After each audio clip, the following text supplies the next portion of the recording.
récapituler un petit peu. Euh, pour les points clés, c'est quoi? Ne vous lancez pas dans l'automatisation si vous n'avez pas déjà réfléchi à une démarche. Enfin, vous allez déjà devoir, dans un premier temps, traquer les tâches répétitives qui prennent du temps et qui donnent une satisfaction client moindre parce qu'il y a des erreurs. Vous allez devoir les hiérarchiser, les prioriser. Ensuite, vous allez devoir à chaque fois voir quelle est la pertinence de l'automatisation de cette tâche et si les outils sont là et si on peut centraliser toutes les automatisations par le même outil.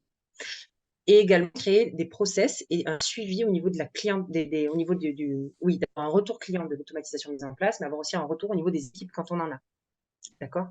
Il y a 4 grandes étapes. Pour moi, avant de faire l'automatisation, il faut absolument avoir un diagramme de flux. Mais en fait, le diagramme de flux va être finalement très facile à faire si vous suivez les premières étapes, c'est-à-dire euh, définir les tâches répétitives, choisir les outils d'automatisation en fonction des objectifs qu'on s'est fixés, et également des tâches à automatiser. Le mieux, c'est de centraliser.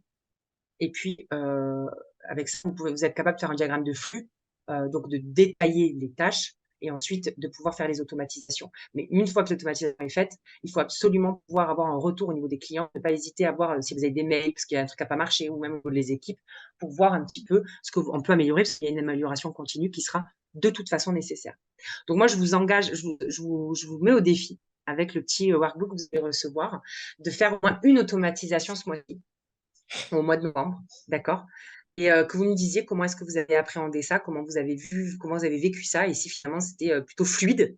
Donc, utilisez Zapier pour ceux qui sont présents. Les autres, si vous avez une grosse entreprise, bah, vous allez trouver en tout cas, l'outil qui sera le plus pertinent en termes de secteur, hein, pour votre secteur.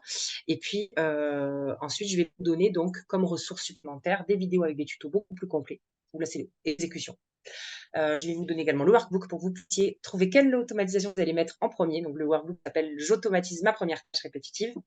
Et puis ensuite, je vous donne également tout ce support-là visuel pour que vous puissiez y revenir dessus. S'il vous plaît, ne vous voyez pas tout ce que j'ai mis en démarche stratégique comme quelque chose de banal, quelque chose qui n'est pas nécessaire.